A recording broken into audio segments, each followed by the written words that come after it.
ગુરુજનોને વંદન।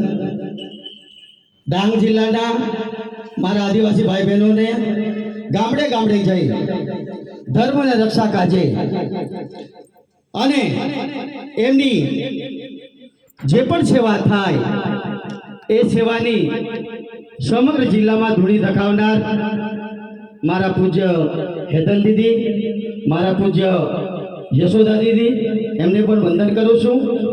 સાથે સાથે મેં કલ્પના પણ નહોતી ધારી કે આટલા ભાવિક ભક્તજનો ખૂબ જ ટૂંકા ગાળામાં આપણું આમંત્રણ હોય અને આટલી વિશાળ સંખ્યામાં જ્યારે ઉપસ્થિત હોય એ મારા આદિવાસી બંધુઓને મારે સતસત નમન।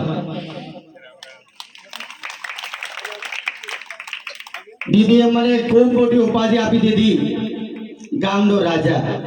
મિત્રો, હું રાજા નથી, હું તમારો જ એક બાળક છું અને આપના આશીર્વાદથી, મારા ગ્રામજનોના, મારા મત વિસ્તારના, મારા પ્રજાજનોના આશીર્વાદથી હું પ્રથમ વખત આ વિસ્તારની તાલુકા પંચાયતનું પ્રતિનિધિત્વ કરવાની મને તક સાંપડી અને આજે હું મારા વઘઈ તાલુકા પંચાયતના ઉપપ્રમુખ તરીકેની હું સેવા બજાવી રહ્યો છું।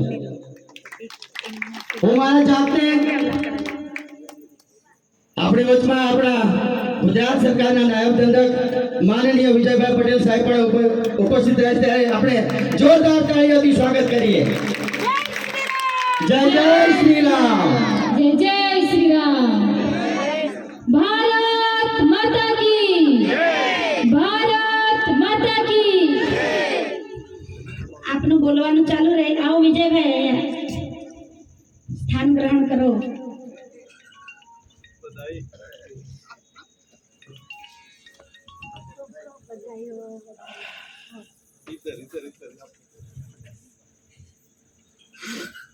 હમણાં જ આપણી વચમાં મોગેરા મહેમાન જેમણે સવારે જ મને ટેલિફોનની જાણ કરી હતી કે બળવંતભાઈ, હું મારા કાર્યક્રમમાં વ્યસ્ત છું, પણ દીદીનો પણ મને ફોન આવેલો છે, હું અવશ્ય હાજર રહીશ।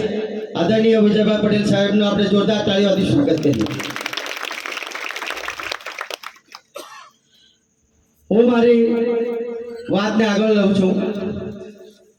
મારો પરિચય પણ આપને આપી દીધો, પણ દીદીએ મને જે ઉપાધિ આપી દીધી અને ગુરુવર્ય જ્યારે વ્યાસપીઠ પર બેઠા હોય ત્યારે હું વધારે વાત નહીં કરવા માંગતો, પરંતુ એટલું વાત કહીશ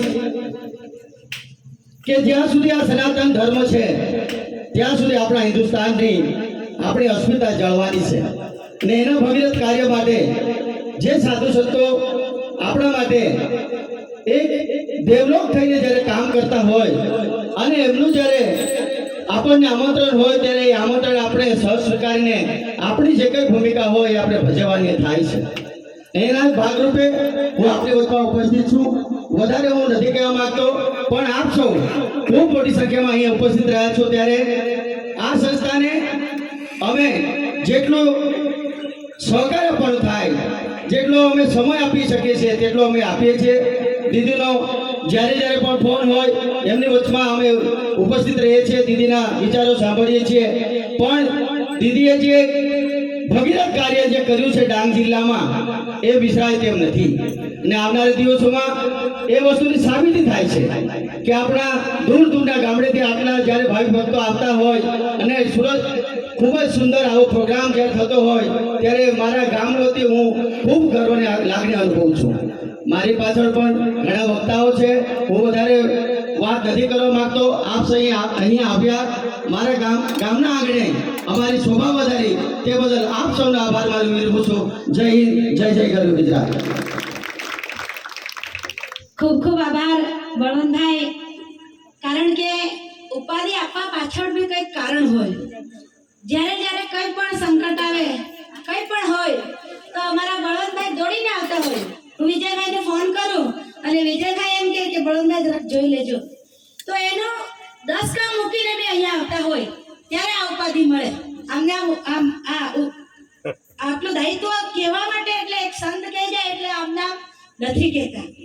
આવો, જેમ મેં કીધું ને કે નાના કાર્ય કરતા હોય કે મોટા કાર્ય કરતા હોય, નાનો કાર્યક્રમ હોય કે મોટો કાર્યક્રમ હોય, કેટલીક બી વ્યસ્તતા હોય, પણ આપણે ફોન કરીએ, ખાલી ફોન પર જ આપણે કહીએ તેવું આપણું આમંત્રણ સ્વીકારવા વાળા એવા આપણા ડાંગના ખૂબ સુંદર, ખૂબ સરસ, ખૂબ પ્રેમાળ અને ખૂબ જ બધા પર દયા કરનાર એવા આપણા અમારા સંતોના મુખેથી તો એ જ નીકળશે ને કે જે અમે ભણ્યું છે, જે અમને ગુરુજનોએ આપ્યું છે, અમને એમ કહેવાનું નહીં મન થાય કે એમએલએ સાહેબ આવ્યા, અમને એમ કહેવાનું મન થાય કે રાજર્ષિ છે.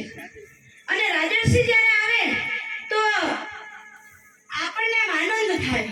અને એમની સાથે એમના ધર્મપત્ની એ જ્યારે કાર્યક્રમ અહીંયા થયા છે ત્યારે કોઈ દિવસ એવું નથી જોયું કે વિજયભાઈ એકલા આવ્યા છે. કારણ કે આ વૈદેહી સંસ્કાર ધામ અને આ વૈદેહી સંસ્કાર ધામમાં આ બધી દીકરીઓ રહે છે. મેં આજથી દીદી લગભગ ગયા મહિનાની અંદર એક કાર્યક્રમ હતો વઘઈમાં.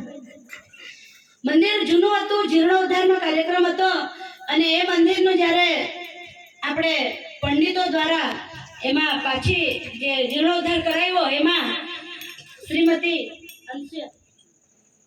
આવ્યા ત્યારે મેં કીધું ત્યાંના વઘઈના બહેનોને કે આ જુઓ આટલી વ્યસ્તતામાં બી અને એમના ઘરમાં કેવા બધા તકલીફોના દિવસ છે, પણ આપણા એક ફોન કરવાથી જો આવી જતા હોય તો એને માં કહેવાય.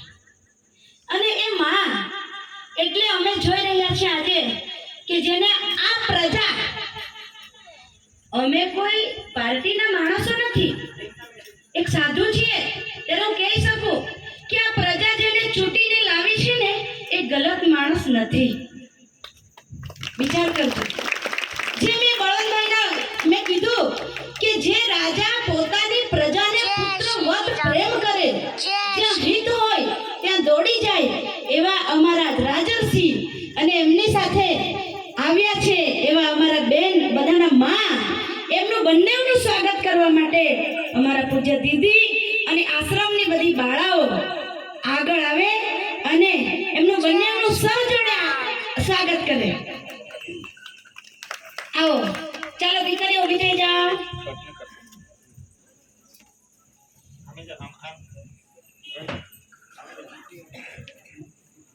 जय श्री राम।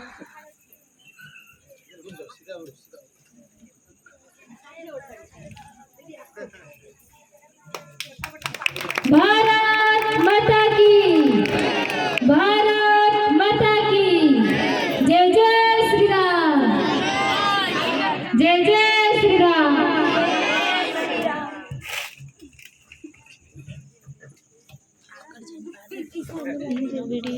બેસો.